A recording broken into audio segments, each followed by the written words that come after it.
चलो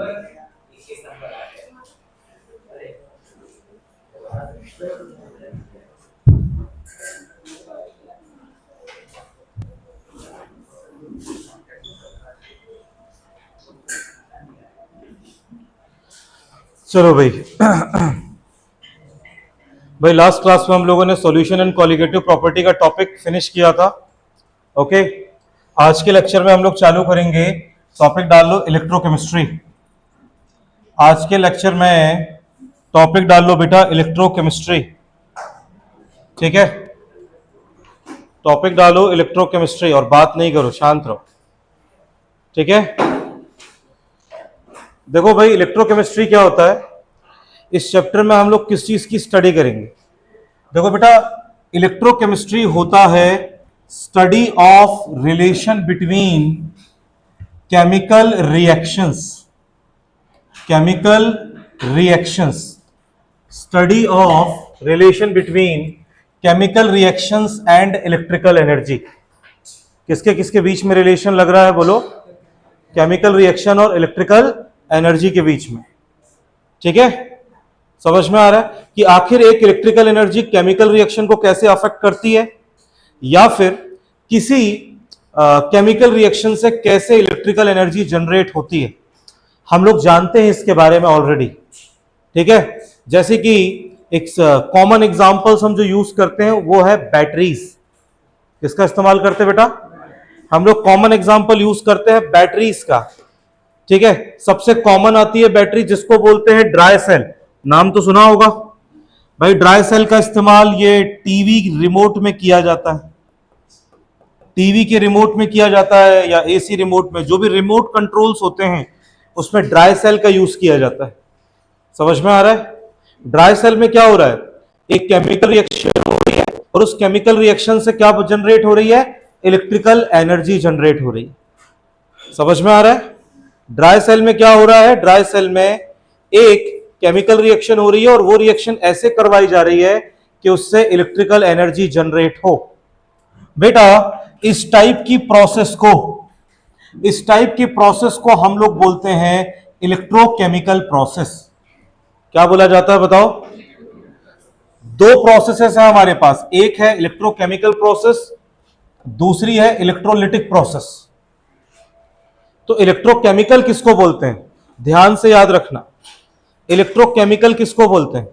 इलेक्ट्रोकेमिकल बोलते हैं type of process in which spontaneous chemical reaction takes place. Spontaneous का मतलब जो नेचर में अपने आप होता है। समझ में आ रहा है? एक ऐसी रिएक्शन जो नेचर में अपने आप हो रही है। Spontaneous chemical reaction takes place and electrical energy is generated, और उससे इलेक्ट्रिकल एनर्जी जनरेट होती है। एग्जाम्पल जैसे हमने दिया, ड्राई सेल है एक एग्जाम्पल। दूसरा एग्जाम्पल है लेड स्टोरेज बैटरी। बेटा लेड स्टोरेज बैटरी बहुत इस्तेमाल की जाती है। ठीक है, मोस्टली जो कार बैटरी होती है, मैं उसकी बात नहीं कर रहा हूं, इलेक्ट्रिकल कार्स की बात नहीं कर रहा हूं।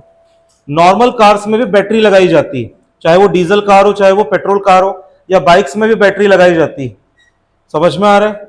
ये बैटरी का इस्तेमाल गाड़ी को चालू करने के लिए या लाइट्स वगैरह को ऑन करने के लिए किया जाता है, इस बैटरी का इस्तेमाल। ठीक है ना? गाड़ी को जो सेल्फ स्टार्ट होता है, सेल्फ स्टार्ट के लिए जो करंट चाहिए वो लेड स्टोरेज बैटरी से आता है। ठीक है ना? लेड स्टोरेज बैटरी की खास बात है, लेड स्टोरेज बैटरी सबसे शुरुआती रिचार्जेबल बैटरी है। कैसी बैटरी है जल्दी बताओ, बोलो भाई। ये सबसे शुरुआती रिचार्ज वाली बैटरी है जिसको हम दोबारा से चार्ज कर सकते हैं। और आजकल के टाइम जो बहुत चल रही है जिसको कहते हैं हम लोग लिथियम आयन बैटरी। ठीक है ना? मोबाइल फोन्स हैं, लैपटॉप्स हैं। ठीक है, इसके अलावा कार्स, इलेक्ट्रिकल कार्स हैं और इलेक्ट्रिकल बाइक्स हैं, ई बाइक्स। समझ में आ रहा है? उन सब में सबसे बेस्ट रिचार्जेबल बैटरी है लिथियम आयन। फास्ट चार्जिंग इसमें पॉसिबल होती है, इसीलिए इसका इस्तेमाल किया जाता है। समझ में आ रहा है? ठीक है ना? तो इलेक्ट्रिकल कार्स में भी आजकल लिथियम आयन बैटरी यूज हो रही है। आपके मोबाइल फोन्स, आईपैड, लैपटॉप्स, इसमें कौन सी बैटरी यूज हो रही है बेटा? Lithium ion battery. समझ में आ रहा है? तो ये सब इलेक्ट्रोकेमिकल प्रोसेस के अंदर होते हैं। दूसरा है अपने पास इलेक्ट्रोलिटिक प्रोसेस। देखो भाई, इलेक्ट्रोलिटिक इसका उल्टा है, इसका उल्टा है। यहां पर क्या है, यहां रिएक्शन अपने आप हो रही है। समझ में आ रहा है? इसलिए लिखा है स्पॉन्टेनियस केमिकल रिएक्शन। यहां जो रिएक्शन है वो अपने आप हो नहीं सकती। मेरी बात समझ रहे हो? यहां जो रिएक्शन है वो अपने आप नहीं हो सकती। और याद रखना, जब भी कोई रिएक्शन अपने आप नहीं होती है तो हम उस रिएक्शन को जबरदस्ती करवाने के लिए बाहर से एनर्जी सप्लाई करते हैं। बाहर से क्या सप्लाई करते हैं बोलो? एनर्जी सप्लाई करते हैं। जब कोई रिएक्शन अपने आप नहीं होती है तो उस रिएक्शन को करवाने के लिए बाहर से हम एनर्जी सप्लाई करते हैं। क्या करते हैं बोलो? बाहर से एनर्जी सप्लाई करते हैं। ठीक है, समझ में आ रही है बात? बाहर से क्या सप्लाई कर रहे हैं बेटा? हम एनर्जी। और अगर मैं उसी एनर्जी को इलेक्ट्रिकल एनर्जी के फॉर्म में सप्लाई कर दूं, समझ में आ रहा है, तो वो प्रोसेस हो जाती है electrolytic process. Type of process in which electrical energy is required. किसकी जरूरत पड़ रही है बोलो? Electrical energy is required to carry out non spontaneous chemical reaction. Non spontaneous का मतलब ऐसी रिएक्शन जो नेचर में अपने आप नहीं हो सकती। तो नॉन स्पॉन्टेनियस केमिकल रिएक्शन कराने के लिए जो इलेक्ट्रिकल एनर्जी हम सप्लाई करते हैं, इस फिनोमेना को हम कहते हैं इलेक्ट्रोलिटिक प्रोसेस। इसका इस्तेमाल कहां किया जाता है? इसका इस्तेमाल किया जाता है इलेक्ट्रोलिसिस ऑफ वाटर में। किसके इलेक्ट्रोलिसिस में? वाटर। वाटर में थोड़ा सा एक आध ड्रॉप एसिड डालकर, ताकि वो कंडक्टिव हो जाए, उसमें से करंट फ्लो करा देते हैं इलेक्ट्रोलिसिस, तो गैस जनरेट होती है, हाइड्रोजन गैस और ऑक्सीजन गैस जनरेट होती है। समझ में आ रहा है? इलेक्ट्रोलिसिस ऑफ वाटर और इलेक्ट्रोलिसिस ऑफ NaCl सॉल्यूशन। और इसका इस्तेमाल किया जाता है कोरोजन से बचने के लिए इलेक्ट्रोप्लेटिंग। समझ में आ रहा है? कोरोजन से बचने के लिए क्या? इलेक्ट्रोप्लेटिंग। जैसे कि आपको ये वाटर बॉटल्स देखने को मिलेंगी, है ना? ये जो वाटर बॉटल है, इसमें बाहर का कवर एक्चुअली स्टील का है, लेकिन वो स्टील क्या है? वो स्टील एक्चुअली स्टेनलेस स्टील है। समझ में आ रहा है? लेकिन स्टेनलेस स्टील भी डार्क कलर का होता है। किस कलर का होता है बताओ? इसको कोरोजन से बचाने के लिए इसके ऊपर क्रोमियम की प्लेटिंग की जाती है, ताकि इस पे कोरोजन ना हो। मेरी बात समझ रहे हो? तो जितने भी हम स्टील के बर्तन यूज करते हैं, स्टील के यूटेंसिल्स जितने भी हम यूज करते हैं, उन सभी में इलेक्ट्रोप्लेटिंग की जाती है। समझ रहे हो बेटा? इसीलिए, क्योंकि देखो यूटेंसिल्स हैं तो वो लगातार या तो पानी में रहेंगे या उनमें पानी डाला जाएगा। ठीक है ना? घरों में बर्तनों में तुमने स्टील के बर्तन देखे होंगे, ठीक है ना? हम लोग मोस्टली बर्तन जूठे करके उसे सिंक पर डाल देते हैं, पानी पड़ा रहता है, लेकिन फिर भी कोरोजन नहीं हो रहा है, बिकॉज उसके ऊपर क्रोमियम की एक लेयर लगी हुई है। समझ में आ रहा है? और क्रोमियम की वो लेयर बहुत ही लेस रिएक्टिव है। ठीक है? तो अगला फिनोमेना है वो है इलेक्ट्रोप्लेटिंग का। तो ये दो हमारे पास मेन चीजें हैं, ये दो हमारी प्रॉपर्टीज, ये दो टॉपिक्स हमें मिलनी पढ़ना है इस चैप्टर में। समझ में आ रहा है? अरे बोलो भाई हाँ ना। समझ में आ रहा है? लिख लो इसे जल्दी से। हम लोग चैप्टर की शुरुआत करेंगे इलेक्ट्रोकेमिकल प्रोसेस से। डिटेल में इलेक्ट्रोकेमिकल प्रोसेस पढ़ेंगे अभी। आज का मेन एम इलेक्ट्रोकेमिकल प्रोसेस को ही पढ़ना और समझना है।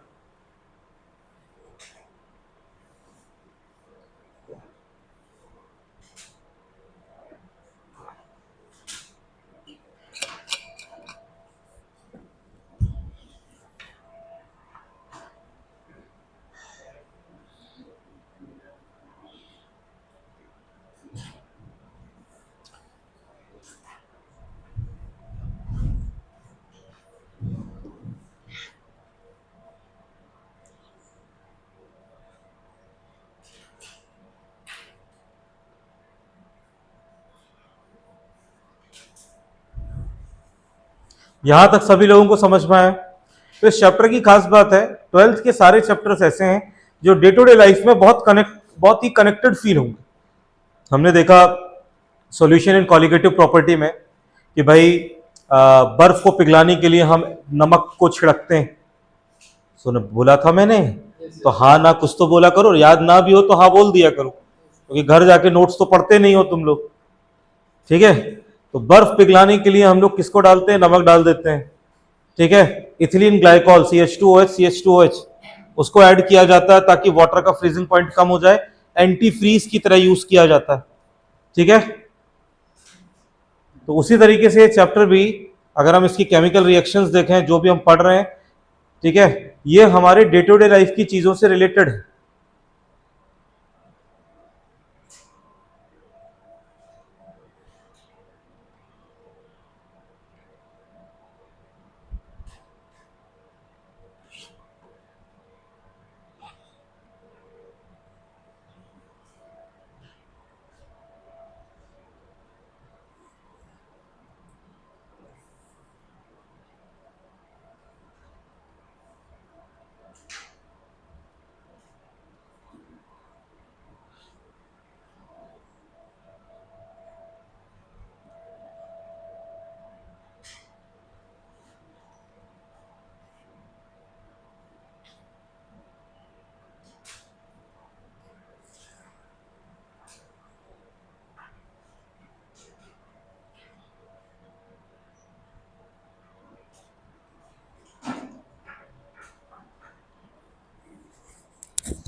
हो गया बच्चों, जल्दी राइट डाउन करो इसे।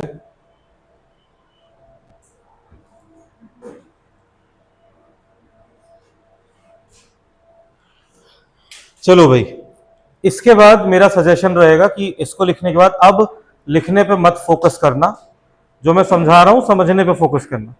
नोट्स तो मिल ही जाएंगे, है ना? ओके, और मैं बहुत ज्यादा चीजें पढ़ा भी नहीं रहा हूं। ठीक है, देखो भाई, जो हमारा अगला टॉपिक है, अगले टॉपिक को इसमें हम लोगों को पढ़ना है। अगला टॉपिक है हमारा इलेक्ट्रोकेमिकल सेल। हमें इलेक्ट्रोकेमिकल सेल की वर्किंग पढ़नी है। हम प्रोसेस पढ़ने वाले हैं, इलेक्ट्रोकेमिकल प्रोसेस। और जो इलेक्ट्रोकेमिकल सेल है अलग अलग साइंटिस्ट ने बनाई थी, तो डेनियल सेल, गैल्वेनिक सेल और वोल्टिक सेल। समझ में आ रहा है?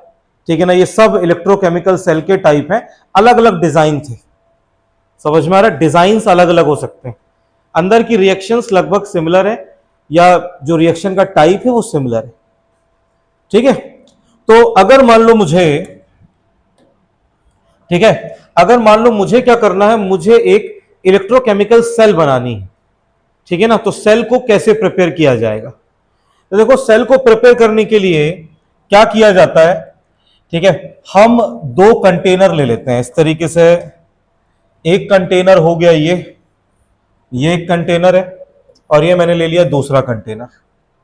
समझ में आ रहा है? मैं चाहता हूं इलेक्ट्रॉन का फ्लो हो। क्या हो मेरा?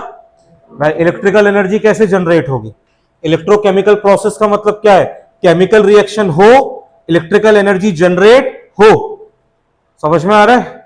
जिसका इस्तेमाल करके फिर मैं अपना टीवी रिमोट चलाऊं या फिर मोबाइल फोन चलाऊं, वो अलग बात।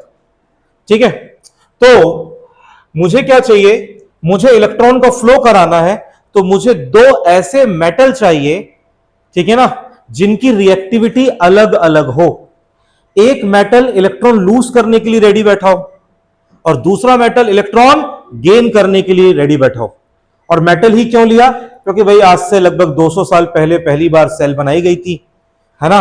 और उस टाइम पर हम जानते थे कि इलेक्ट्रिसिटी कंडक्ट कराने के लिए सबसे बेस्ट चीज क्या होती है? मेटल। इसलिए मेटल से शुरुआत की गई थी। ओके, तो हम लोग इसके लिए दो मेटल ले लेते हैं। ठीक है, इसके लिए हम दो मेटल ले लेते हैं। एक में हम लोग ले लेते हैं जिंक का मेटल, और एक में ले लेते हैं कॉपर का मेटल। एक में ले लिया जिंक, एक में ले लिया कॉपर। समझ में आ रहा है? और उसको लटका दिया ऐसे। ठीक है, इसमें से ऐसे तार निकाल लिए, इसमें से ऐसे तार निकाल ली। ये इलेक्ट्रिसिटी कंडक्ट हो रही कि नहीं हो रही हो चेक करने के लिए एक बल्ब लगा दिया ऐसे, ये और ये ऐसे। ठीक है ना? सिर्फ इतने से काम नहीं चलेगा। फिर क्या किया गया? फिर इसमें बेटा इनका इलेक्ट्रोलिटिक सॉल्यूशन, इनके किसी सॉल्ट का सॉल्यूशन बनाया गया। इनके किसी सॉल्ट का सॉल्यूशन बनाया गया। ठीक है, तो सॉल्ट का सॉल्यूशन बनाएंगे तो इस तरफ हमको जो सॉल्यूशन है वो बढ़िया ब्लू कलर का सॉल्यूशन दिखाई देगा, क्योंकि इसका कोई सॉल्ट, तो हमने इसका सॉल्ट लिया है कॉपर सल्फेट। कौन सा सॉल्ट लिया है इसका? Copper sulphate. कॉपर सल्फेट का सॉल्यूशन रखा गया। ओके, ये है इलेक्ट्रोलिटिक सॉल्यूशन। इलेक्ट्रोलिटिक सॉल्यूशन, ठीक है, कॉपर सल्फेट। और इस तरफ का जो सॉल्यूशन है जिंक है। जिंक का कोई कलर नहीं होता है, जिंक के सॉल्यूशन का भी कोई कलर नहीं होता है। तो यहां हमने जो रखा है, यहां रखा है हमने ZnCl2 रख सकते हो। ये जिंक का इलेक्ट्रोलिटिक सॉल्यूशन है, जिंक का इलेक्ट्रोलिटिक सॉल्यूशन है, इलेक्ट्रोलिटिक सॉल्यूशन है। समझ में आ रहा है? ठीक है। अब इस पूरी कहानी में एक चीज याद रखना, इस पूरी चीज में एक चीज याद रखना कि जिंक ज्यादा रिएक्टिव मेटल है। दोनों में ज्यादा रिएक्टिव मेटल कौन है बोलो? जिंक ज्यादा रिएक्टिव मेटल है। ठीक है, तो लिख देंगे zinc is more reactive metal. Zinc is more reactive metal. और बेटा मोर रिएक्टिव का मतलब क्या होता है?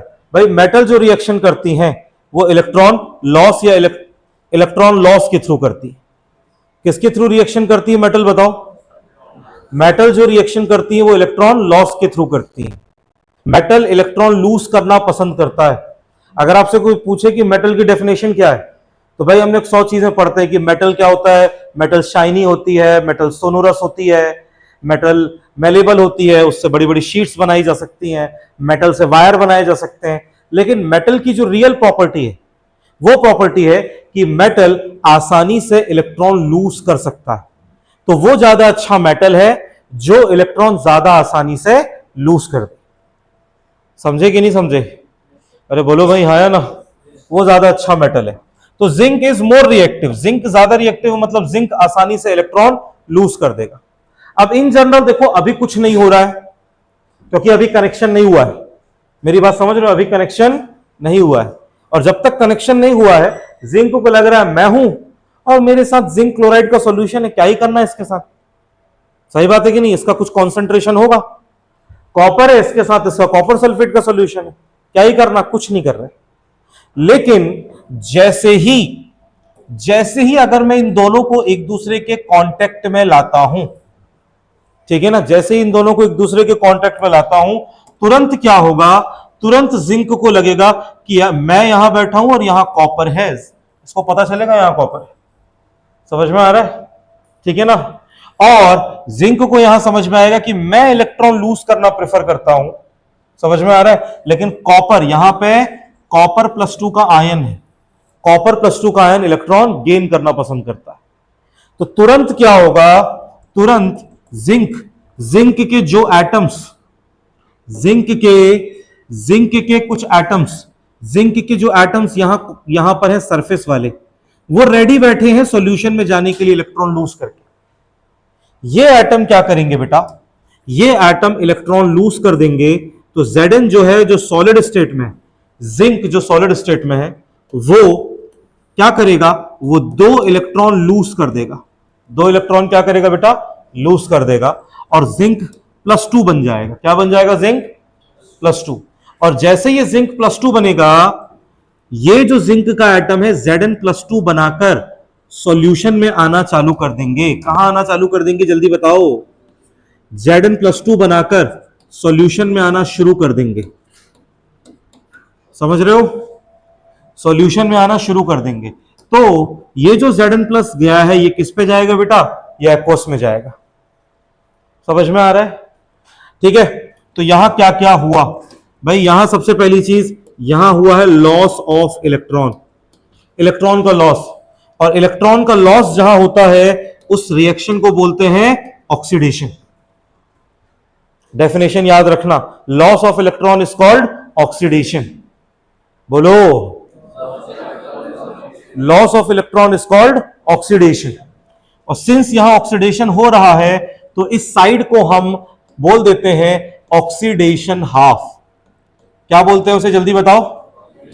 ये ऑक्सीडेशन वाला हाफ है, समझ में आ रहा है। अब कहीं पर भी जहां ऑक्सीडेशन होता है बेटा, जहां ऑक्सीडेशन होता है वही एनोड होता है। याद रखना, एनोड और कैथोड का जो डिसीजन है वो चार्ज से नहीं होता है। मेरी बात समझ रहे हो? एनोड और कैथोड का डिसीजन चार्ज से नहीं होता है, जहां ऑक्सीडेशन हो रहा है वही एनोड है, समझ रहे हो? तो सिंस यहां ऑक्सीडेशन हो रहा है तो इसी का नाम है एनोड हाफ। एनोड हाफ या एनोड हाफ सेल कहा जाएगा इसे।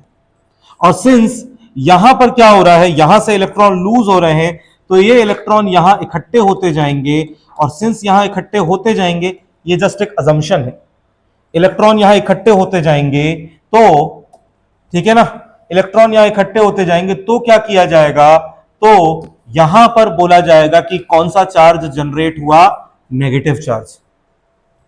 कौन सा चार्ज जनरेट हुआ, जल्दी बताओ? Negative charge. समझ में आया? कौन सा चार्ज जनरेट हो रहा है, नेगेटिव। हालांकि नेगेटिव तभी जनरेट माना जाएगा जब ये इससे जुड़ा हुआ है। तो तुम बोलोगे सर हमको कैसे पता चलता है कि कहां नेगेटिव जनरेट हुआ, कहां पॉजिटिव जनरेट हुआ? अरे बोलो, वैलिड सवाल है कि नहीं है, बताओ।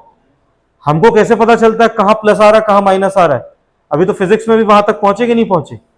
वो पढ़ा फिजिक्स में, क्या बोलते हैं उसे, आई थिंक गैल्वेनोमीटर बोलते हैं। नहीं पढ़ा अभी? जब तुम पढ़ोगे पोटेंशियोमीटर पढ़ोगे, अमीटर पढ़ोगे, तब उसी जगह पे पढ़ोगे। हम लोग क्या कर सकते हैं, हम इसमें एक मशीन लगा सकते हैं जिसको कहते हैं गैल्वेनोमीटर। जिसको क्या कहा जाता है, गैल्वेनोमीटर। गैल्वेनोमीटर की जो डायरेक्शन होती है वो होती है डायरेक्शन ऑफ करंट, आई की डायरेक्शन है वो। किसकी डायरेक्शन है, आई। और बेटा करंट की डायरेक्शन, गैल्वेनोमीटर हमें, गैल्वेनोमीटर, ठीक है ना, हाँ पे लिखूं, ठीक है, अपनी कॉपी में कहीं लिख लेना, गैल्वेनोमीटर। गैल्वेनोमीटर हमें क्या बताता है, डायरेक्शन ऑफ करंट,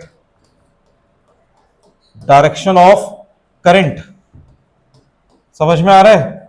और बेटा करंट जो है, करंट हमेशा, करंट आई, आई हमेशा कहां से कहां फ्लो करता है, पॉजिटिव टू नेगेटिव फ्लो करता है बेटा आई। मेरी बात समझ रहे हो? करंट कहां से कहां फ्लो करता है, plus two minus. Actually current पूरा जो डिसाइड हुआ था वो गैल्वेनोमीटर से डिसाइड हुआ था, ठीक है ना। तो करंट की जो डायरेक्शन होगी, अगर मान लो करंट फ्लो हो रहा है तो इसकी डायरेक्शन ये दिखाएगा, करंट की डायरेक्शन ये दिखाएगा, मतलब करंट इस डायरेक्शन में जा रहा है। इसका मतलब क्या है, करंट का जो फ्लो है, करंट का फ्लो ऐसे हो रहा है, समझे? और करंट का फ्लो ऐसे हो रहा है, इसका मतलब ये पॉजिटिव में बैठा है, और इसका मतलब ये किस में बैठा है, ये नेगेटिव में बैठा है। समझे कि नहीं समझे? तो गैल्वेनोमीटर से पता चलता है कहां प्लस है कहां माइनस है। ज्यादा डिटेल में ऑब्वियसली फिजिक्स में पढ़ोगे, ठीक है, ओके। तो यहां जो भी चार्ज जनरेट हुआ वो माइनस हुआ, फिर ये इलेक्ट्रॉन, ये कनेक्टेड, ये इलेक्ट्रॉन यहां से यहां जाएंगे। बोलो भाई हाँ या ना? अरे बताओ, हरे कलर से डिनोट कर देता हूं, इलेक्ट्रॉन। ये जो फ्लो कर रहा है, ये कौन फ्लो कर रहा है, इलेक्ट्रॉन। और ये इलेक्ट्रॉन यहां से यहां जाएंगे, क्योंकि यहां जो कॉपर प्लस 2 के आयंस हैं, यहां किसके आयंस हैं, कॉपर प्लस 2। बेटा कॉपर लेस रिएक्टिव मेटल है, तो कॉपर प्लस 2 के आयन सॉल्यूशन में रहना नहीं चाहते हैं। मेरी बात समझ रहे हो? कॉपर प्लस 2 के आयन, कॉपर लेस रिएक्टिव है, तो कॉपर प्लस 2 बस इस चीज का इंतजार कर रहा था कि कहीं से तो इलेक्ट्रॉन मिले। ये जैसे यहां से इलेक्ट्रॉन आता है, ये इलेक्ट्रॉन को गेन करके सॉलिड में जाना चाहते हैं। कहां जाना चाहते हैं, जल्दी बताओ? इलेक्ट्रॉन को गेन करके सॉलिड में जाना चाहते हैं। इसकी रिएक्शन क्या होगी, इसकी रिएक्शन होगी कॉपर प्लस 2 एक्वस।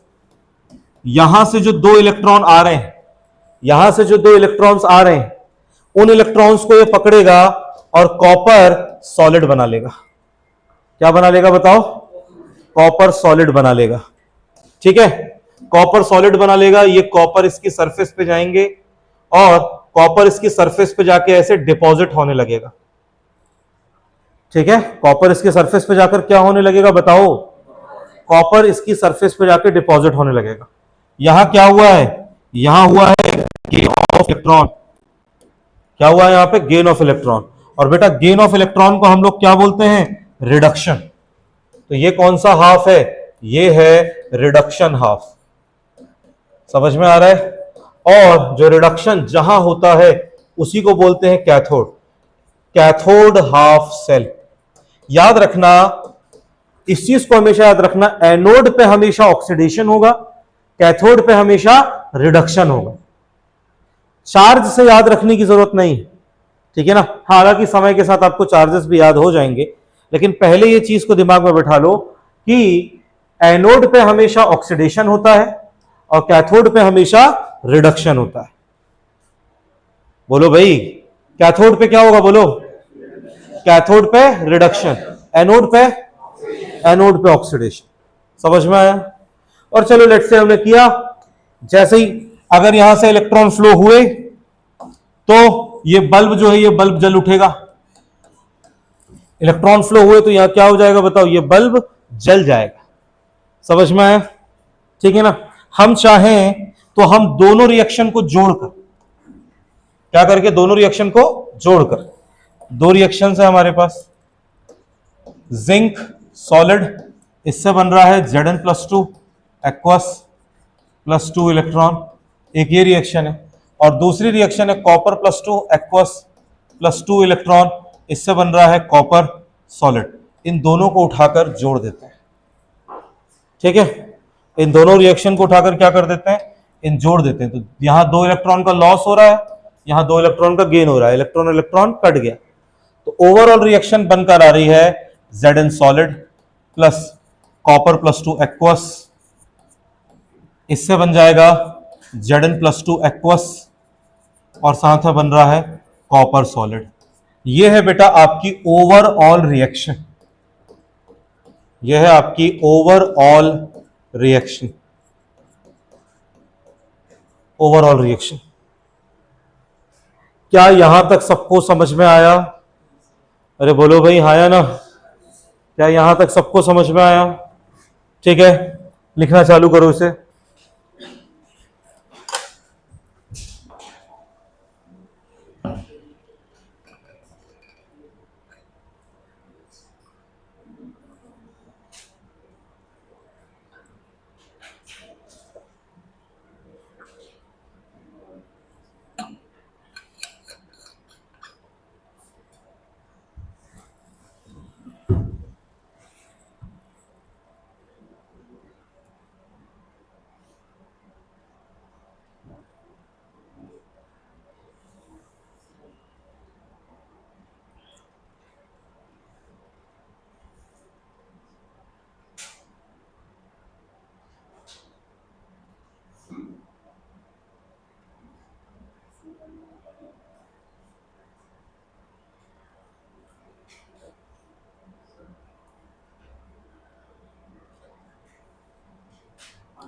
मुझे एक चीज बताओ बेटा, क्लास के बीच में ही क्यों?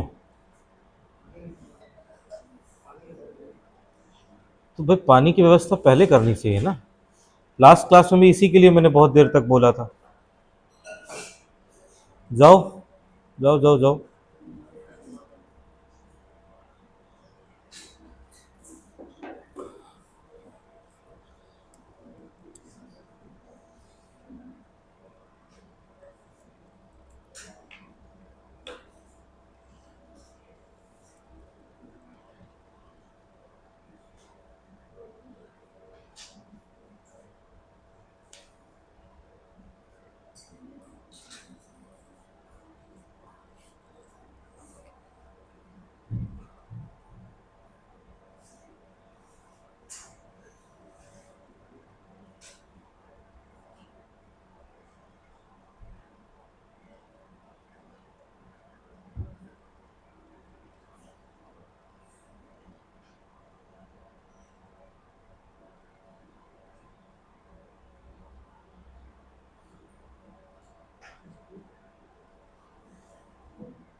लिख लिया बेटा?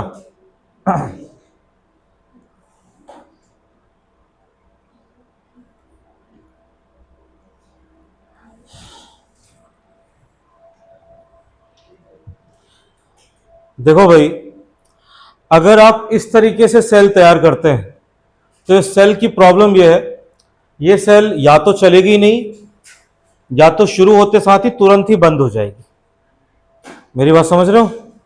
ये सेल जो है, ये सेल पूरी तरह से वर्क नहीं कर सकती। ठीक है ना? मैंने बना जरूर दिया है, बता जरूर दिया है, और आपको सारी थ्योरी यहां दिख रही है। सारी थ्योरी आपको यहां पर दिख रही है कि एक तरफ से इलेक्ट्रॉन लॉस हो रहा है, एक तरफ इलेक्ट्रॉन गेन हो रहा है, और इलेक्ट्रॉन का फ्लो भी हो रहा है ना? लेकिन ये सेल वर्क नहीं करेगा। ठीक है? प्रॉब्लम क्या है? इस सेल के वर्क ना करने के पीछे प्रॉब्लम क्या है? कोई बताएगा मुझे? थोड़ा बहुत कुछ फिजिक्स का आइडिया? हाँ, यस, एक टाइम के बाद दोनों का पोटेंशियल क्या हो जाएगा? सेम हो जाएगा। सेम क्यों होगा?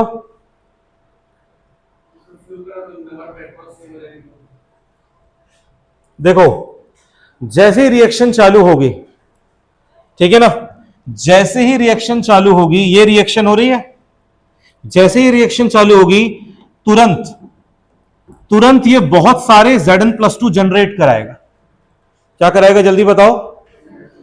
बहुत सारे Zn+2 जनरेट कराएगा, और ये बहुत सारे Copper+2 खा जाएगा।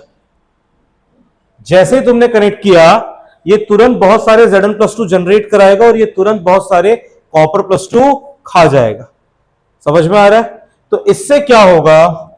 इससे हम ये बोलेंगे आफ्टर, ठीक है ना, आफ्टर सम टाइम। अब वो सम टाइम बहुत ही छोटा होगा। क्या होगा? Zn+2 का कॉन्सेंट्रेशन बढ़ जाएगा बहुत ज्यादा। किससे? Cl- से। मेरी बात समझ रहे हो?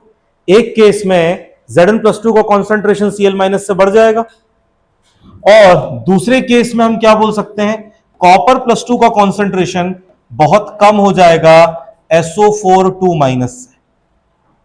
मेरी बात समझ रहे हो? ठीक है ना? कहने का मतलब कोई भी रिएक्शन है, कोई भी केमिकल रिएक्शन है, उस केमिकल रिएक्शन में इक्विलिब्रियम आएगा। क्या आएगा बताओ? इक्विलिब्रियम आएगा। तो यहां पर देखो, Zn+2 बढ़ा है, Zn+2 बढ़ा है, तो ये जो सॉल्यूशन है, ये जो इलेक्ट्रोलिटिक सॉल्यूशन है, इलेक्ट्रोलिटिक सॉल्यूशन पे पॉजिटिव चार्ज बढ़ जाएगा। कौन सा चार्ज बढ़ जाएगा जल्दी बताओ? इस पे पॉजिटिव चार्ज बढ़ जाएगा, और जब इस पे पॉजिटिव चार्ज बढ़ेगा तो ये क्या करेगा? इलेक्ट्रॉन को बाहर नहीं निकलने देगा। इलेक्ट्रॉन को बोल रहा बाहर मत जाओ, वापस मेरे पास आओ। ये इलेक्ट्रॉन निकलने की प्रोसेस को क्या करेगा? रोक देगा। समझ रहे हो? एट द सेम टाइम ये वाला जो इलेक्ट्रोलिटिक सॉल्यूशन है, ये इलेक्ट्रोलिटिक सॉल्यूशन नेगेटिव चार्ज का हो जाएगा। मेरी बात समझ रहे हो? और जब इस पे नेगेटिव चार्ज होगा तो जो Copper+2 जा रहे थे, ये उन Copper+2 को रोकना चालू कर देगा। ठीक है ना? केमिस्ट्री की लैंग्वेज में कहा जाए तो यहां पर आफ्टर सम टाइम ये जो रिएक्शन है Zn+2 से, सॉरी, ये जो रिएक्शन है Zn से Zn+2, Zn से Zn+2 दो इलेक्ट्रॉन निकल रहे हैं, और जो दूसरी रिएक्शन है Copper+2 दो इलेक्ट्रॉन कॉपर, ये जो रिएक्शन है, ये रिएक्शन रिवर्सिबल हो जाएंगी। क्या हो जाएंगी जल्दी बताओ? थोड़ी जैसे ही चालू करोगे तुरंत रिएक्शन क्या हो जाएगी? रिवर्सिबल। और रिवर्सिबल हो जाएंगी तो रिवर्सिबल होने पर कोई भी चीज जब रिवर्सिबल प्रोसेस करेगी तो वो बहुत ही जल्दी किस में पहुंच जाएगी बेटा? इक्विलिब्रियम पे। कहां पहुंच जाएगी बहुत ही जल्दी? इक्विलिब्रियम पे। और याद रखना, इक्विलिब्रियम पर कुछ नहीं होता है। ठीक है ना? रिएक्शन भले माइक्रोस्कोपिक लेवल पे चलती रहे, लेकिन ओवरऑल जो चेंजेस है वो जीरो हो जाते हैं। तो इक्विलिब्रियम पर ई सेल मतलब सेल का पोटेंशियल, समझ में आ रहा है? सेल से जो हमें एनर्जी मिल रही है, इक्विलिब्रियम पर ई सेल जीरो हो जाता है। इक्विलिब्रियम पे सेल कुछ एनर्जी प्रोड्यूस नहीं कर रही है। समझ में आ रहा है? और ये तुरंत जैसे मैंने कनेक्ट किया ये चुटकी बजाते हो जाएगा।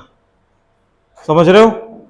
तो इस प्रॉब्लम से बचने के लिए क्या किया जाता है बेटा? इस प्रॉब्लम से बचने के लिए हम लोग ऐड करते हैं सॉल्ट ब्रिज। इस प्रॉब्लम से बचने के लिए क्या ऐड किया जाता है बेटा? Salt bridge.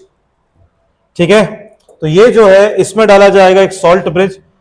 सॉल्ट ब्रिज क्या होता है? सॉल्ट ब्रिज इस तरीके से यू इन्वर्टेड यू टाइप का ग्लास ट्यूब होता है। इन्वर्टेड यू शेप का ग्लास ट्यूब है। समझ में आ रहा है? ये ग्लास ट्यूब, और इस ग्लास ट्यूब में क्या होता है? इस ग्लास ट्यूब में हम लोग भर देते हैं, इस ग्लास ट्यूब में हम लोग सिलिका जेल भर सकते हैं। क्या भर सकते हैं बताओ? सिलिका जेल, या हम लोग भर सकते हैं अगर अगर जेल। नाम सुना अगर अगर जेल का? अरे बचपन में जो जेली तुम लोग खाते थे ना, वो अगर अगर जेल होता है एक्चुअली। ठीक है ना? वो जेली आती है ना मार्केट में, आज जाके जेली मांगना तो अगर अगर जेल होता है। ये बनता है एक एल्गी से बनता है ये। समझ में आ रहा है? अगर अगर जेल। ओके, तो होता क्या है, ये जो जेल है इस जेल को पानी के साथ मिलाया जाता है। किसके साथ मिलाया जाता है? पानी के साथ। और उस पानी में हम कोई इलेक्ट्रोलाइट डाल देते हैं, कोई इनर्ट टाइप का इलेक्ट्रोलाइट डाल देते हैं। इनर्ट का मतलब क्या है? इनर्ट का मतलब है जो रिएक्शन को हैम्पर ना करे। इनर्ट का मतलब ये नहीं कि वो रिएक्शन ही ना करे, वो जो यहां रिएक्शन हो रही है उस रिएक्शन को किसी भी तरह से हैम्पर ना करे। ठीक है ना? चेंज ना करे। तो यहां भर दिया जाता है सिलिका जेल। बोलो भाई हाँ या ना? और ये जो सिलिका जेल है, ये सिलिका जेल किसमें सोख है? ये सिलिका जेल सोख है किसी इनर्ट इलेक्ट्रोलाइट के थ्रू। किसी इनर्ट इलेक्ट्रोलाइट को इसमें सोक करा दिया गया है। लेट से मैंने वो इनर्ट इलेक्ट्रोलाइट क्या लिया है? मैंने वो इनर्ट इलेक्ट्रोलाइट लिया है के प्लस और सीएल माइनस, केसीएल लिया मैंने। क्या लिया बेटा? केसीएल। अब मैंने केसीएल लिया है, केसीएल फिलहाल के लिए केसीएल कुछ नहीं करेगा, इनर्ट इलेक्ट्रोलाइट का काम कर रहा है केसीएल। अब देखो प्रॉब्लम क्या हो रही थी?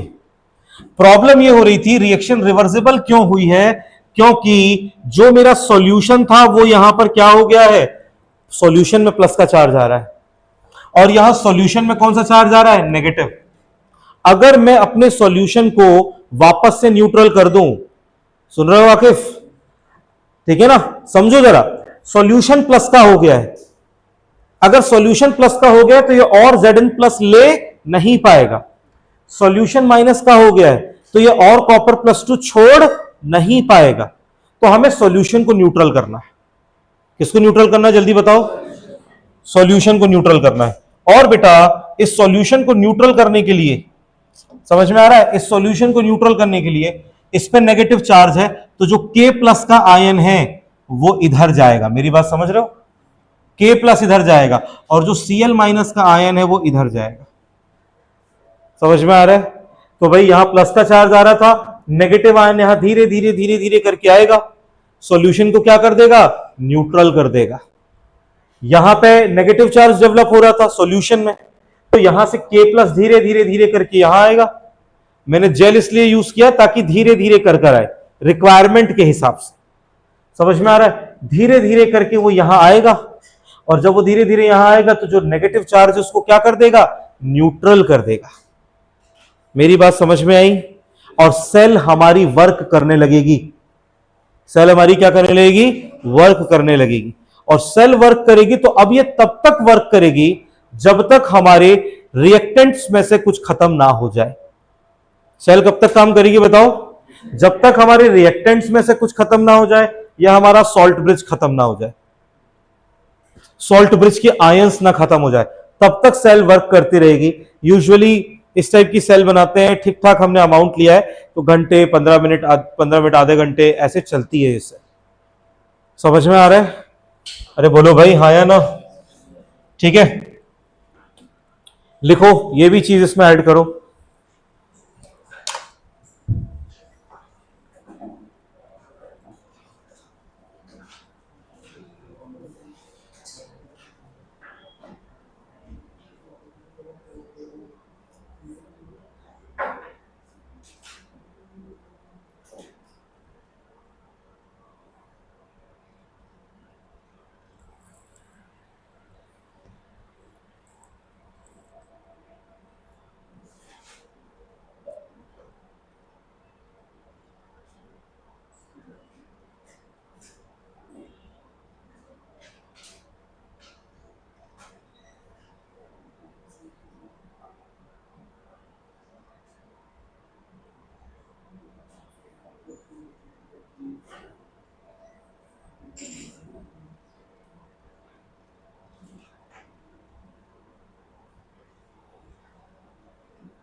भैया लिख नहीं रहे हो, बात कर रहे हो।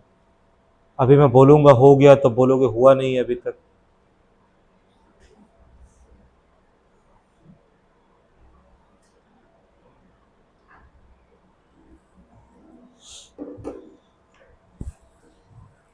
बताओ बेटा, समझ में आ रहा है?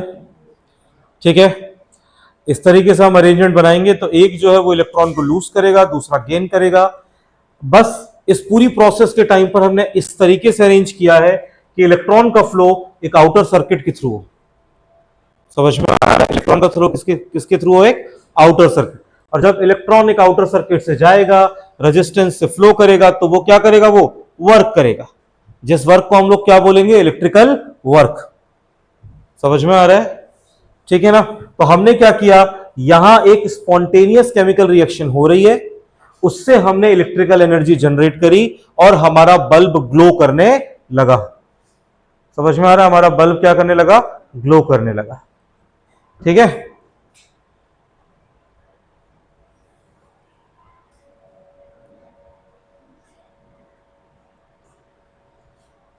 लिखा?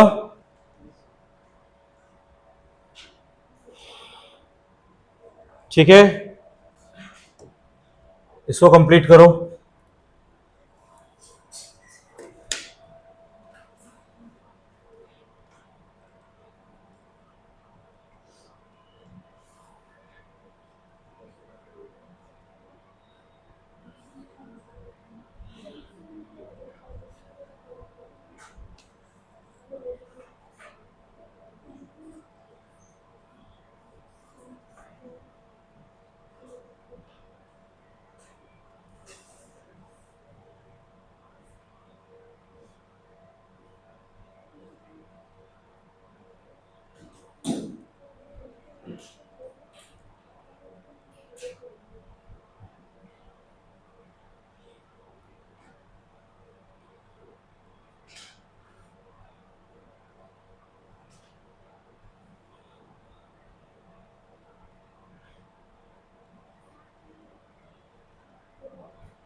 हाँ भाई, हाँ बोल बेटा।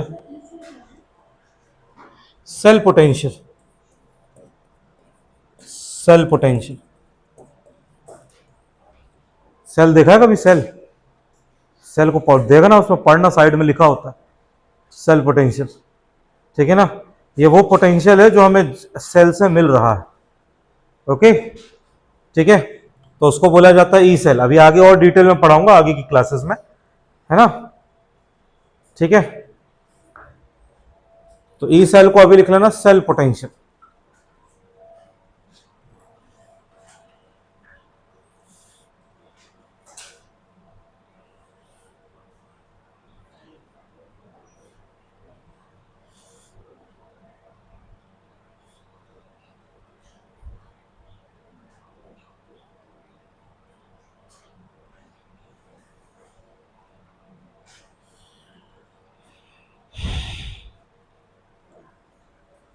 हो गया बच्चों?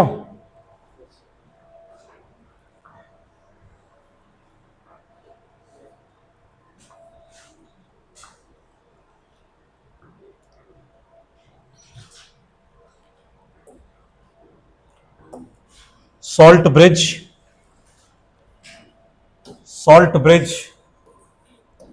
it is an inverted u-shape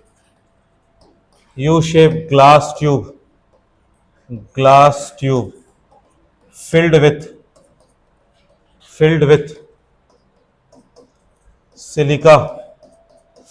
silica gel, which is soaked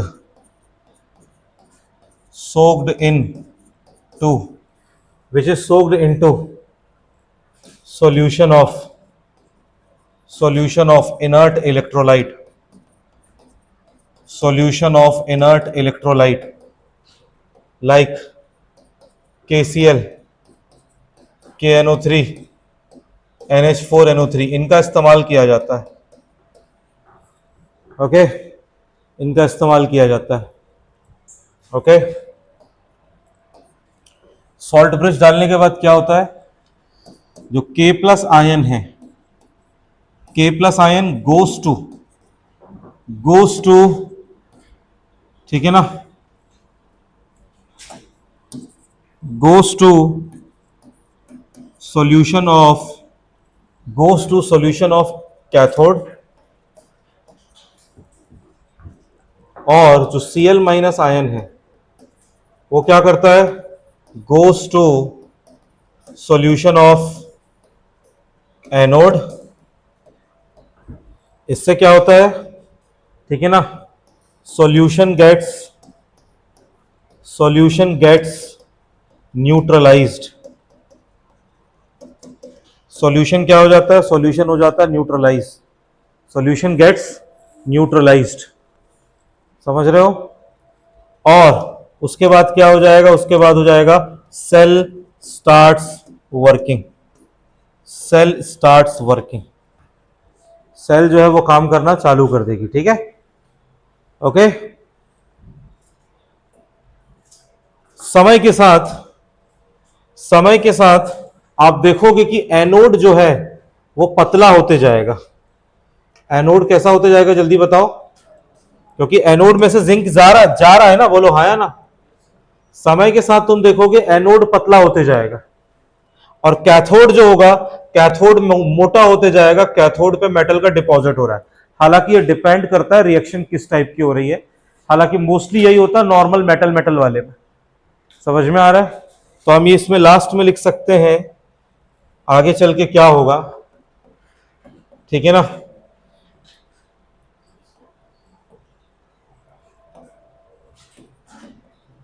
anode is getting, या एनोड या जिंक लिख देते हैं, zinc is getting dissolved, zinc is getting dissolved, zinc dissolve हो रहा है, zinc is getting dissolved. Copper plus 2 is depositing, copper plus 2 is depositing, copper plus 2 क्या हो रहा है, डिपॉजिट हो रहा है, ठीक है। बेटा क्यों नहीं लिखता तेजी से, मन नहीं कर रहा पढ़ने का, बता। नहीं मैं डांट नहीं रहा हूं, मैं पूछ रहा हूं, घबराओ, मतलब वो मत करो कि मैं डांट रहा हूं, है ना। यही सब चीजें पूछी जाएंगी एग्जाम में। अभी मैं करवाऊंगा भी 1-2 दिन के बाद, अभी तुम्हें क्वेश्चंस भी करवाऊंगा मैं, है ना। मैंने तुम लोगों के लिए पीवाईक्यू की बुक मंगवाई है अभी, सीबीएसई और आईसीएसई की, वो क्वेश्चंस डलवा के कराऊंगा भाई एक क्लास में अभी, है ना। हो सकता है इसी वीक के एंड में बुक आ जाएगी मेरे पास, तो मैं इसी वीक के एंड में क्वेश्चन कराऊंगा, और मैं क्वेश्चन करा के ये भी प्रूफ करूंगा कि वही क्वेश्चंस जेईई मेंस में भी आते हैं। क्या हुआ,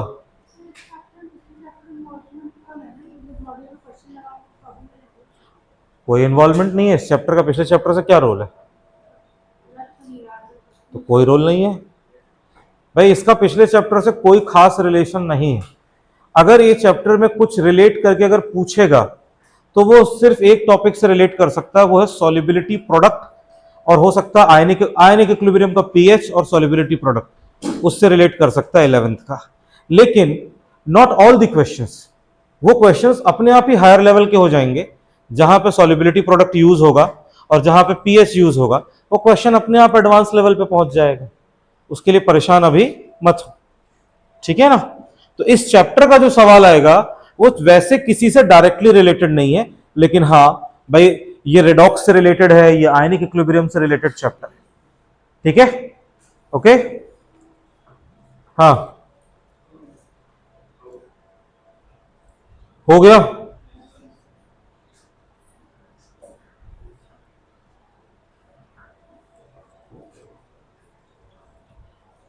सभी लोगों को समझ में आ रहा है?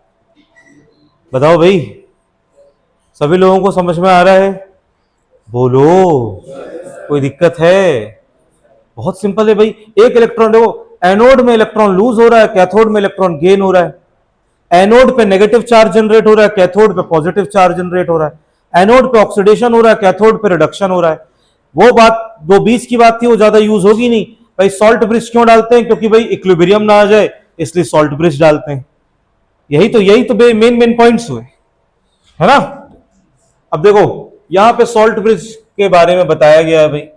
सॉल्ट ब्रिज है, a salt bridge is a U shaped inverted tube that contains a gel permeated with inert electrolyte. Functions दिए हैं उसके, देखो भाई सबसे पहला फंक्शन क्या है?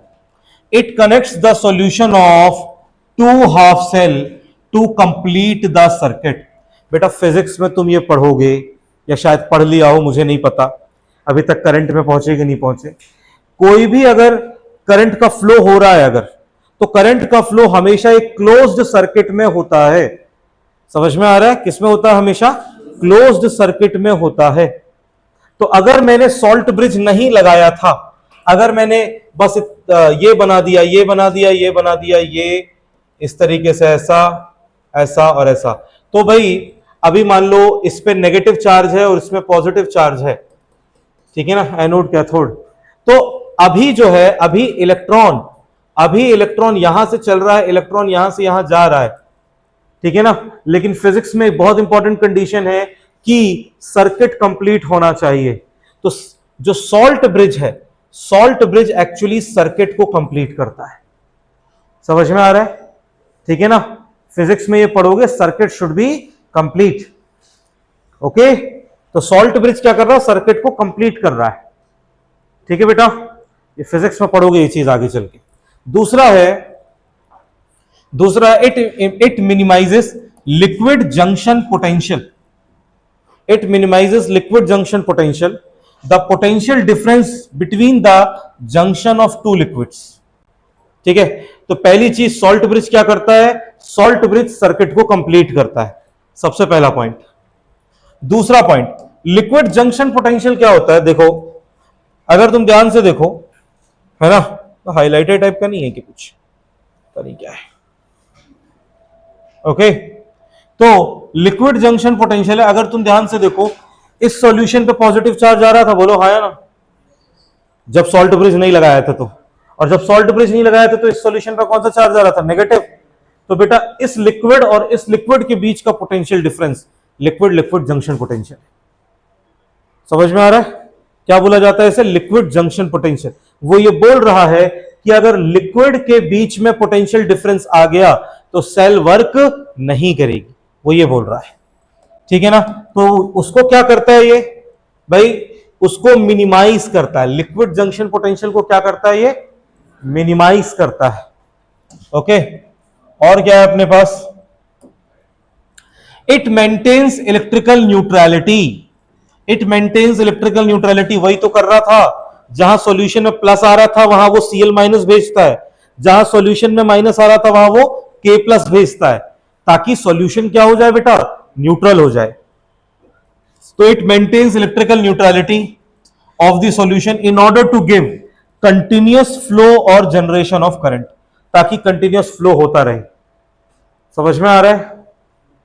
ठीक है, यहां लिखा हुआ है the simultaneous electrical neutrality of anodic oxidation chamber, मतलब जहां एनोड रिएक्शन हो रही है, and cathodic reduction chamber is due to same mobility और वेलोसिटी ऑफ K प्लस और NO3 minus ions. K plus मैंने बताया था KNO3 भी यूज करते हैं, ठीक है ना।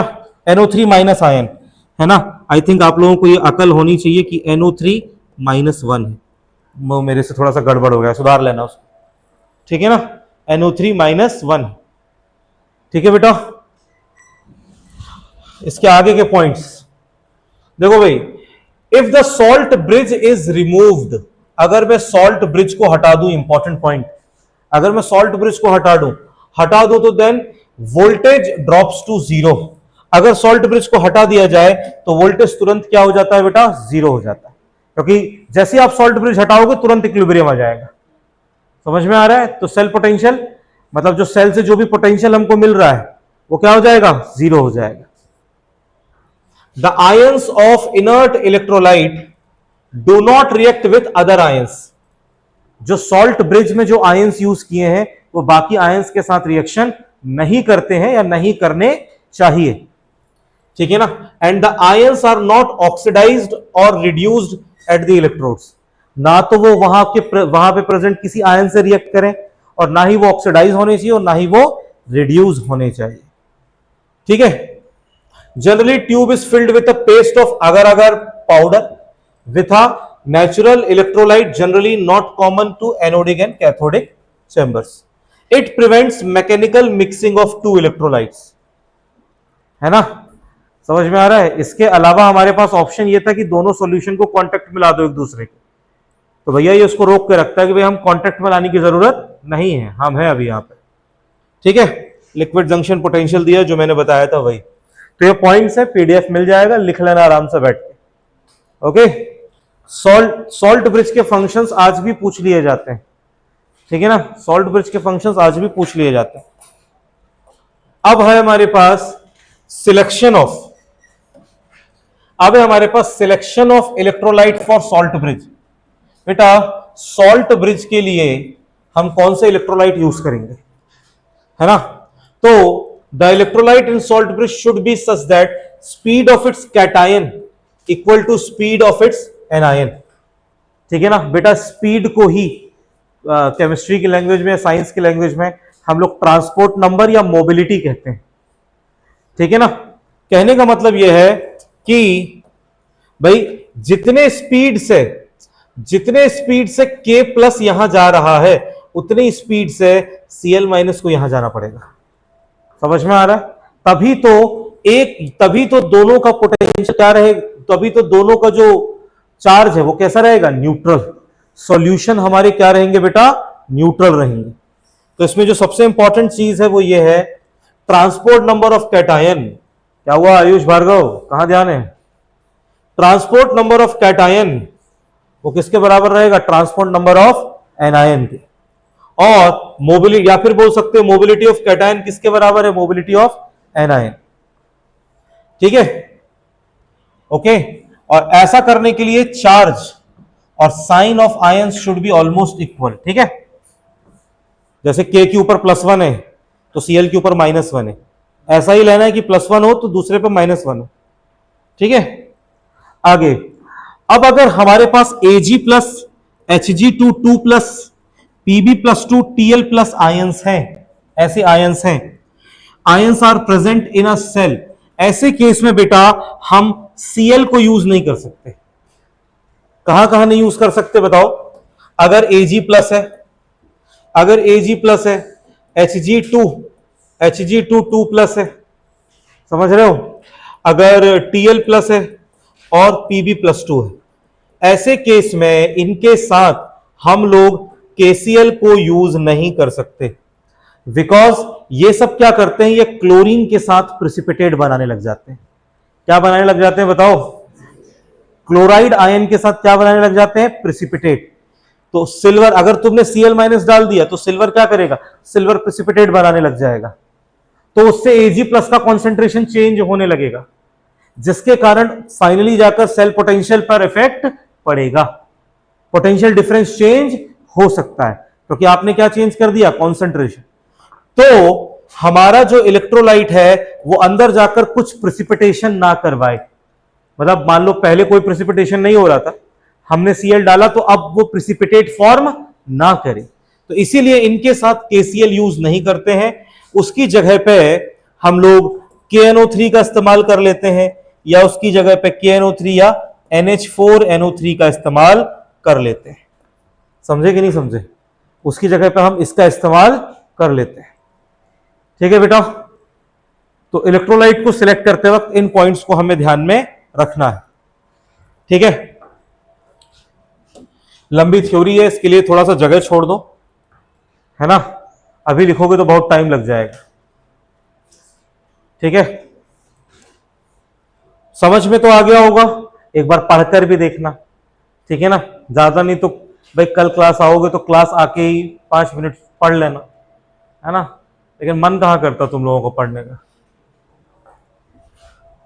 मन भी तो एक बहुत बड़ी समस्या है भाई। KCl नहीं यूज करते तो KNO3 यूज कर सकते हो, NH4NO3 यूज कर सकते हो, है ना। ओके, ज्यादातर नाइट्रेट्स जो होते हैं वो सॉल्यूबल ही होते हैं, ज्यादातर नाइट्रेट्स सॉल्यूबल है, तो AgNO3 बन भी जाएगा तब भी वो सॉल्यूबल ही रहेगा, मतलब Ag प्लस और NO3 माइनस के फॉर्म में ही एग्जिस्ट करेगा। ठीक है बेटा, ओके।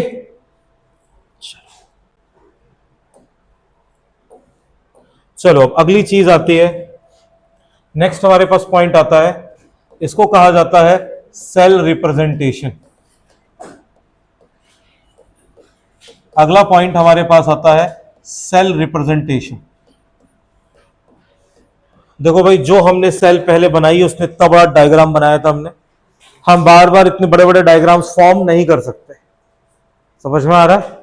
बार बार इतने बड़े बड़े डायग्राम्स हम लोग फॉर्म नहीं कर सकते, तो उसके लिए सेल रिप्रेजेंट करने का एक तरीका होता है।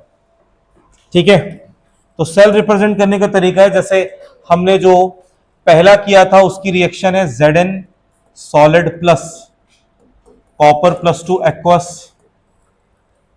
इससे बन रहा है Zn प्लस 2 एक्वस और साथ में बन रहा है कॉपर सॉलिड। ठीक है, तो हमें सेल बनाकर नहीं दिया जाएगा, हमें रिएक्शन दी जाएगी, हमें रिएक्शन से पता लगाना है। तो जिंक के ऊपर 0 चार्ज है, इसके ऊपर +2 का चार्ज है, तो यहां से यहां तक लॉस ऑफ इलेक्ट्रॉन हुआ है। लॉस ऑफ इलेक्ट्रॉन का मतलब यहां हो रहा है ऑक्सीडेशन। ठीक है ना, और ऑक्सीडेशन जहां होता है वही क्या होता है, वही होता है एनोड। कॉपर +2 पर है और ये 0 पर है, यहां से यहां तक इलेक्ट्रॉन का गेन हो रहा है। इलेक्ट्रॉन का गेन का मतलब रिडक्शन, और रिडक्शन जहां होता है दैट इज कॉल्ड कैथोड। समझ में आ रहा है? तो ये एनोड की रिएक्शन है और ये किसकी रिएक्शन है? ये कैथोड की रिएक्शन। ओके, तो हम लोग उसको कैसे लिखेंगे? हमेशा एनोड लेफ्ट साइड में ही आएगा। एनोड कहां आएगा बोलो? एनोड हमेशा लेफ्ट साइड में आएगा। तो जिंक जो है Zn सॉलिड से बन रहा है Zn प्लस 2 एक्वस, और जिंक का खुद का मेटल होता है, तो हम एक डंडा लगा देते हैं ऐसे। समझ में आ रहा है? एक लाइन लगा देते हैं। ये लाइन बता रहा है कि जिंक जो है, जिंक का खुद का मेटल प्रेजेंट है। समझ में आया? फिर अगर कॉपर है तो कॉपर प्लस 2 एक्वस है, उससे बन गया कॉपर सॉलिड, और कॉपर का भी खुद का मेटल यूज कर रहे हैं, तो हम वहां पे क्या लगा देते हैं? वहां पर एक लाइन खींच देते हैं। लाइन का मतलब यह है कि जो हमने जो सिंगल लाइन खींची वो ये बोल रहा है कि कॉपर प्लस 2 से कॉपर की रिएक्शन है, और ये जो कॉपर का जो मेटल है वही इलेक्ट्रोड है। समझ में आ रहा है? ठीक है ना। हम ऐसा स्पेसिफाई क्यों कर रहे हैं? क्योंकि कई जगह पर जैसे अगर गैसेस रिएक्शन में इन्वॉल्व है तो वहां हम प्लैटिनम को यूज करेंगे इलेक्ट्रोड के जैसे। समझ में आया? और बीच में हम दो लाइन ऐसे खींच देते हैं, ये दो लाइन रिप्रेजेंट करती हैं सॉल्ट ब्रिज को। ये दो लाइन रिप्रेजेंट करती हैं सॉल्ट ब्रिज को। ये बता रहा है ये एनोड का मेटल इलेक्ट्रोड है, ये एनोड का मेटल इलेक्ट्रोड है, और ये कैथोड का मेटल इलेक्ट्रोड है। एक एनोड का मेटल इलेक्ट्रोड है और दूसरा कैथोड का मेटल इलेक्ट्रोड है। यह कहलाता है सेल रिप्रेजेंटेशन। और इतना पार्ट जो है, इतना पार्ट जो है इसको कहते हैं हम दिस इज एनोड हाफ, और इतना पार्ट जो है, इतने पार्ट को कहा जाता है कैथोड हाफ। Cathode half. ठीक है बच्चों, मोस्टली आपको क्वेश्चन में ये दिया जाएगा तो इससे रिएक्शन खुद बनानी पड़ेगी। समझ में आ रहा है? सेल रिप्रेजेंटेशन दिया जाता है, रिएक्शन खुद बनानी पड़ती है। जगह छोड़ के इसको लिख लो सेल रिप्रेजेंटेशन, और उसमें कुछ एग्जांपल दे रहा हूं, वो एग्जांपल करना।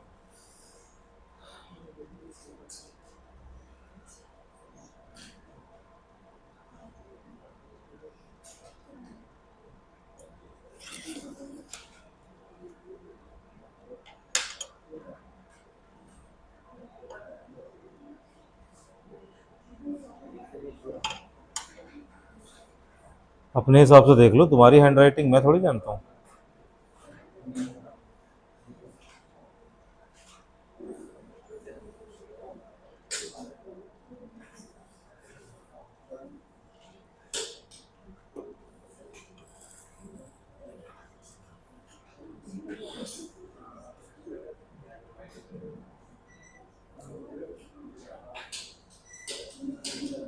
बेटा इतनी बड़ी लाइनें नहीं खींचनी होती है ना? पर ठीक है, अभी लिख लो।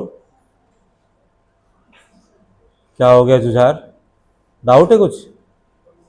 तो केमिस्ट्री समझ में आ रही है ऐसा लग रहा है धीरे धीरे। क्या किसको? तो तुम्हारे चक्कर में पूरी क्लास की कुर्बानी देते हैं।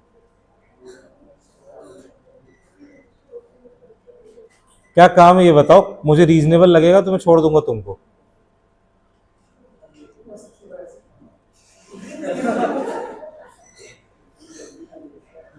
तो फिर तो कोई मुझे रीजनेबल नहीं लग रहा अभी तक। ऐसे ही काम है तो 7:40 के बाद भी हो जाएगा, है ना? पढ़ ले बेटा, एनआईटी में ज्यादा मजे करने को मिलेंगे, एनआईटी आईआईटी में, समझ रहा है?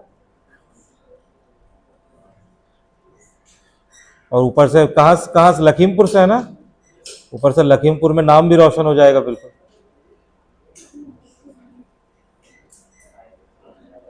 एक बार सिलेक्ट हो जाए, तेरी होर्डिंग मैं खुद लगवाऊंगा वहां पे बस स्टैंड में, ठीक है? लखीमपुर के।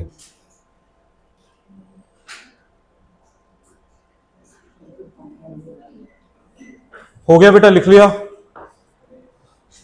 जल्दी करो बेटा।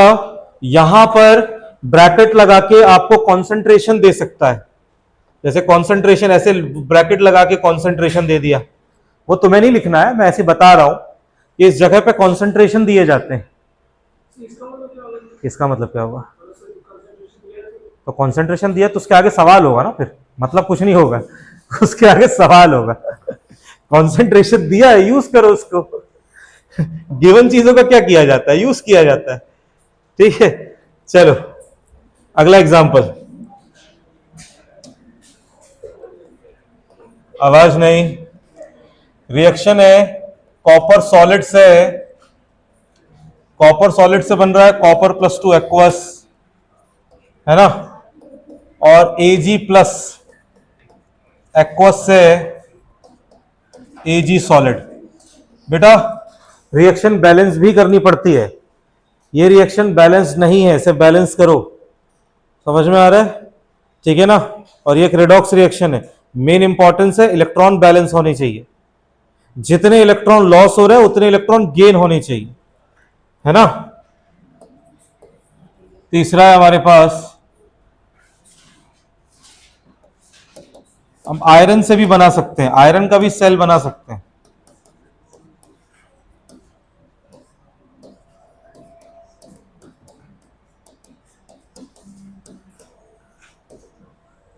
ठीक है, जल्दी जल्दी करो।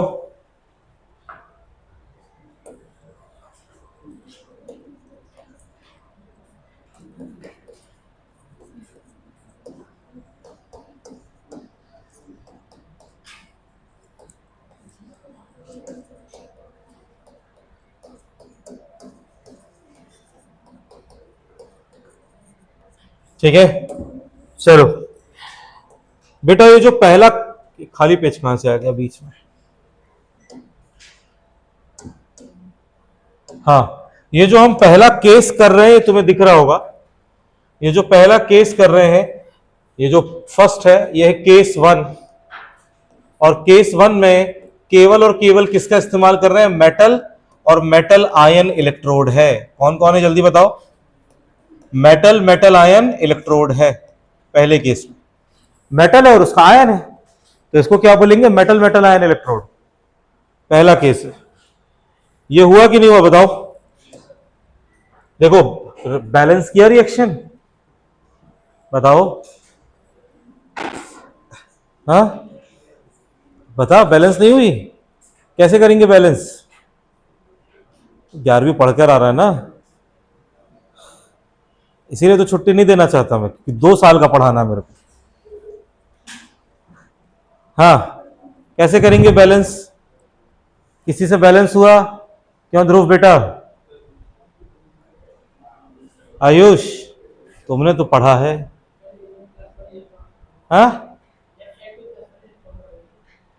बैलेंस करना है, balance, balance a chemical reaction. किस चैप्टर में पढ़ाया था मैंने? भर के बैलेंसिंग, रेडॉक्स चैप्टर में भर के बैलेंसिंग पढ़ाई थी। रेडॉक्स बैलेंसिंग करनी पड़ेगी। अब तुम बोलोगे सर वो रेडॉक्स बैलेंसिंग जो वो भी सीखनी है, अब बताओ। हाँ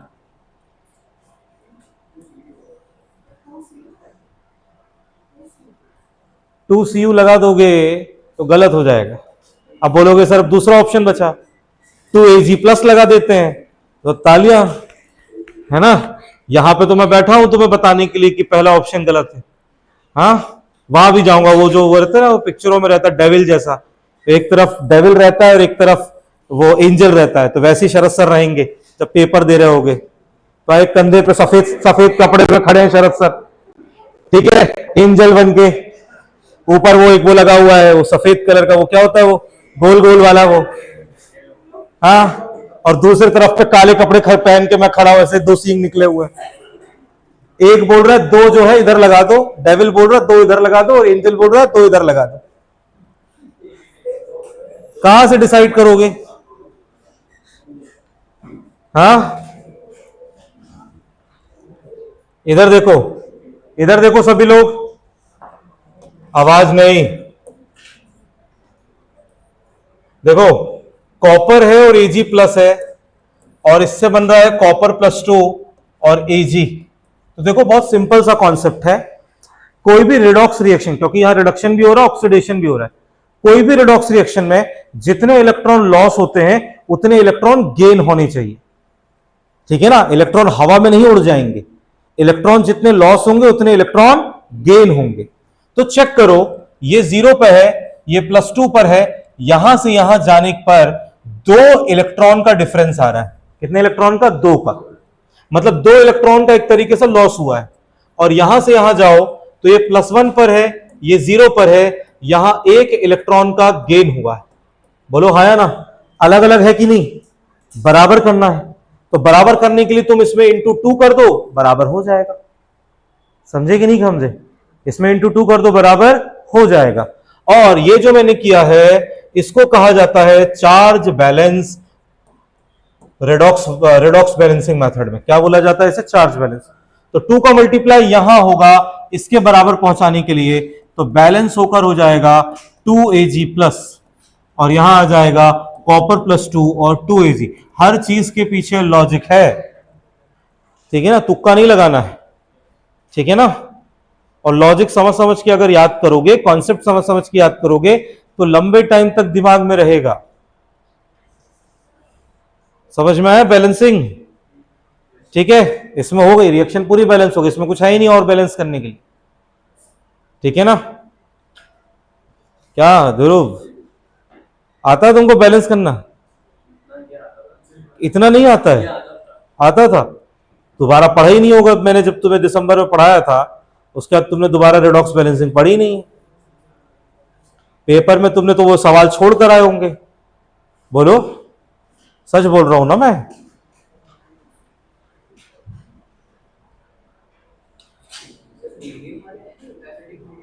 हाँ आ सकते हो, उसमें बुराई क्या है? लो ये बना दिया मैंने, करो बैलेंस, आ सकते हैं, बुराई क्या है? जब सिलेबस में है तो इस चैप्टर में यस इस चैप्टर में आ सकते हैं। अब और बताओ क्या सुनना चाहते हो? यस इस चैप्टर में आ सकते हैं सवाल, ठीक है। क्यों आ सकते हैं? अभी पढ़ोगे आगे इलेक्ट्रोकेमिकल सीरीज तो समझ में आएगा, क्योंकि हम ये पढ़ रहे हैं तो आगे जाके हमें ऑक्सीडाइजिंग एजेंट और रिड्यूसिंग एजेंट भी पढ़ने को मिलेगा, और बहुत अच्छा कॉन्सेप्ट इसमें सीखने को मिलता है। हमें बहुत हेल्प मिलती है जब हम पी ब्लॉक की रिएक्शंस करते हैं, तो यहां से हमें बहुत हेल्प मिलती है, ठीक है। लेकिन उसके लिए उतना पढ़ना पड़ेगा। चलो, अच्छी बात यह है कि जब सेल रिप्रेजेंटेशन किया जाता है तो सेल रिप्रेजेंटेशन में रिएक्शन बैलेंस करने की जरूरत नहीं होती है। समझ में आया? सेल रिप्रेजेंटेशन में रिएक्शन बैलेंस करने की जरूरत नहीं होती है, लेकिन बैलेंसिंग सीख लो, अभी लगेगी, है ना। सेल रिप्रेजेंटेशन में रिएक्शन बैलेंस करने की जरूरत नहीं होती है। हाँ, चाहो तो आप भाई स्टेट लिख दो, ये सॉलिड है, ये एक्वस है, ये एक्वस है और ये सॉलिड है। ये तो बैलेंस्ड है, इसमें जरूरत नहीं है। देख लो बैलेंस कैसे है। यहां से यहां तक 2 इलेक्ट्रॉन का लॉस है और यहां से यहां तक 2 इलेक्ट्रॉन का गेन है। देख लो, तो ये ऑलरेडी बैलेंस है, कुछ नहीं करना है। लिख दो इसका, लिख लोगे?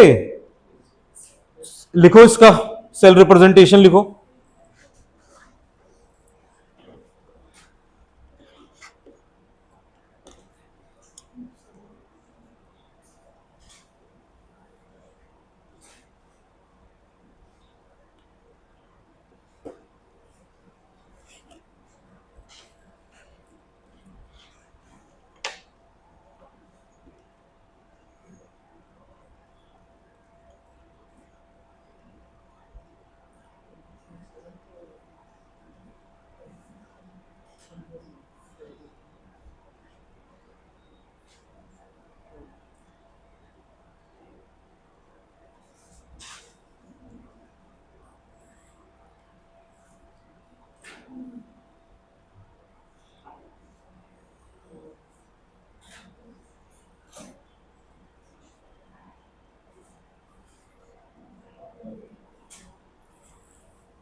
हाँ भाई, क्या लिखेंगे इसमें? ये होगा Fe से Fe+2 और कॉपर +2 से कॉपर। स्टेट लिख देना सॉलिड सॉलिड एक्वस एक्वस। यही होगा इसमें, लिख लिया? बस सीख गए आप लोग।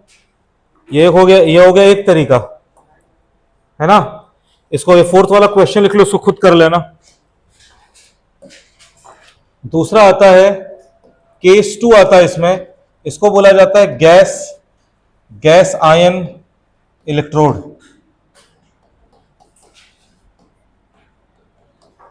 Gas ion electrode. देखो बेटा, एक रिएक्शन है जैसे जिंक प्लस, ठीक है, जिंक प्लस 2H+, इससे बन जाएगा H2 gas plus Zn+2 aqueous. Okay, समझ में आ रहा है? अब इसमें देखो, जिंक के साथ कोई दिक्कत नहीं है। जिंक 0 से जा रहा है +2, मतलब 0 से +2 जा रहा है, मतलब ये ऑक्सीडेशन है। और H+ जो है वो यहां से यहां जा रहा है, यहां प्लस से 0 जा रहा है, +1 से 0, ये है रिडक्शन। तो ऑक्सीडेशन होगा एनोड में और रिडक्शन होगा कैथोड में। समझ में आया? तो जिंक में तो कोई दिक्कत नहीं है, जिंक सॉलिड से हमने लिख लिया Zn+2 एक्वस, हमने लगा दिया सॉल्ट ब्रिज। अब हाइड्रोजन के केस में क्या होगा? हाइड्रोजन जा रहा है H+ से H2, और हाइड्रोजन का कोई कंडक्टिव मेटल नहीं होता। होता है क्या बताओ भाई? हाइड्रोजन तो गैस है, हाइड्रोजन का तो कोई मेटल हो नहीं सकता। और याद रखना, जिसका कोई नहीं होता उसका प्लैटिनम होता है। समझ में आ रहा है? ठीक है ना, जिसका कोई नहीं होता उसका कौन होता है? प्लैटिनम। सस्ते में ग्रेफाइट होता है। समझ में आ रहा है? सस्ते में कौन होता है? ग्रेफाइट। एक्चुअली प्लैटिनम और ग्रेफाइट इनर्ट इलेक्ट्रोड का काम करते हैं, इनको मतलब नहीं है किसी से, है ना, समझ में आ रहा है, इनको मतलब नहीं है किसी से कि हाइड्रोजन की रिएक्शन हो रही है तो वो बोलेंगे होने दो, हम सरफेस प्रोवाइड करेंगे, तुम लोग आपस की रिएक्शन कर लेना, हमारा काम केवल सरफेस प्रोवाइड करने का है, ठीक है। तो हम तो भाई खुद से एक्सपेरिमेंट तो कर नहीं रहे हैं, तो हमें तो बस लिखना है, तो हम क्या लिखेंगे, प्लैटिनम, और हाइड्रोजन का क्या लिखेंगे, H प्लस एक्वस, और हाइड्रोजन का मेटल नहीं है तो अब क्या लगाएंगे यहां पे, कॉमा, क्या लगाएंगे बोलो, कॉमा लगाएंगे, और फिर क्या लिखेंगे, H2 गैस, और फिर लगाएंगे हम मेटल की लाइन, और फिर लिखेंगे लास्ट में प्लैटिनम सॉलिड। मेरी बात समझे कि नहीं समझे, इस तरीके से लिखा जाएगा, ओके, क्लियर है, कोई दिक्कत तो नहीं। वैसे तो इसको हमेशा ऐसे लिखना चाहिए, हमेशा इसको ऐसे लिखना चाहिए, फिर कई बार लेकिन किताबों में ना, कई बार किताबों में या सवाल में, कई बार किताबों या सवाल में लोग आगे पीछे कर देते हैं, कई बार ऐसे लिख देते हैं H2 गैस और इससे लिख देते हैं H प्लस, ऐसा भी लिख देते हैं कई लोग, है ना। तो भाई आपको इसकी मदद से पहचानना है रिएक्शन क्या हो रही है, ठीक है ना। तो पहचानने के लिए क्या करना पड़ेगा, देखना पड़ेगा, ये +1 से 0 जा रहा है तो ये रिडक्शन हो रहा है, मेरी बात समझे, और ये कहां पर है, ये कैथोड में है, ये कैथोड में है, तो यस रिडक्शन होना चाहिए।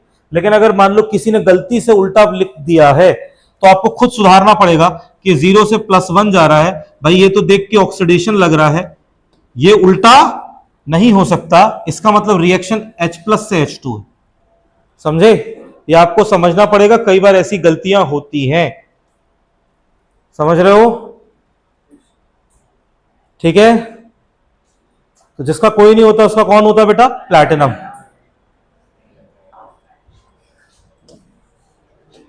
एक हो गया, आवाज नहीं, दूसरा, दूसरा ऐसा हो सकता है कि H2 गैस है और वो रिएक्शन कर रहा है कॉपर +2 एक्वस के साथ, इससे बन जाएगा कॉपर सॉलिड और साथ में बन जाएगा 2H प्लस एक्वस। तो अब एनोड में आ गया हाइड्रोजन, किसमें आ गया, एनोड में। तो यहां पर हमने प्लैटिनम सबसे लास्ट में लिखा है, तो वहां हम प्लैटिनम सबसे पहले लिखेंगे, समझ में आ रहा है, प्लैटिनम क्या करेंगे, सबसे पहले लिखेंगे। एक एग्जांपल ये आ गया, और एक इसमें आखिरी केस होता है जिसको बोलते हैं मेटल आयन वाला केस, मेटल आयन वाला केस होता है, ठीक है, मेटल आयन का केस होता है।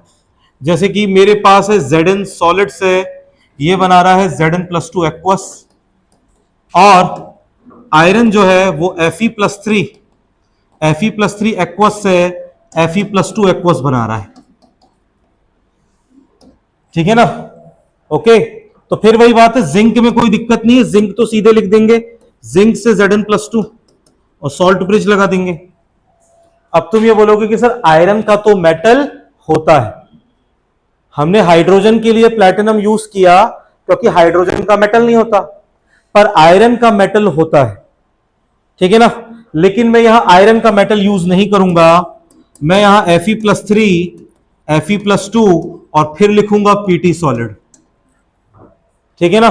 सवाल पूछो, ऐसा क्यों, देखो बेटा ऐसा इसलिए है क्योंकि अगर मैंने आयरन को यूज किया, किसको यूज किया जल्दी बताओ, तो बेटा आयरन के ऊपर 0 चार्ज होता है, आयरन का ऑक्सीडेशन नंबर क्या है, 0, और मुझे जो रिएक्शन करवानी है वो एक्चुअली Fe+2 से Fe, मुझे जो रिएक्शन करानी है वो Fe+2 Fe+3 के बीच में करानी है। लेकिन अगर मैं आयरन यूज करूंगा तो वो आयरन से Fe+2 कन्वर्ट होगा और फिर Fe+2 से Fe+3 कन्वर्ट होगा, मतलब एक्स्ट्रा रिएक्शन एडअप हो जाएगी। अरे हो जाएगी कि नहीं हो जाएगी, एक एक्स्ट्रा रिएक्शन आ जाएगी। तो याद रखना, अगर वहां पर मेटल को 0 पे यूज नहीं किया गया है, अगर वहां पर मेटल का ऑक्सीडेशन नंबर 0 नहीं है, अनिमेश सोना बंद करो क्लास में, ठीक है, अगर मेटल जो है मेटल का ऑक्सीडेशन नंबर 0 वाला प्रेजेंट नहीं है तो हम उस मेटल की जगह प्लैटिनम यूज करते हैं। किसका यूज करते हैं बताओ, उस मेटल की जगह हम प्लैटिनम यूज करते हैं, तो यहां हमने प्लेटिनम यूज कर लिया, लिख लो आज इतना ही करेंगे।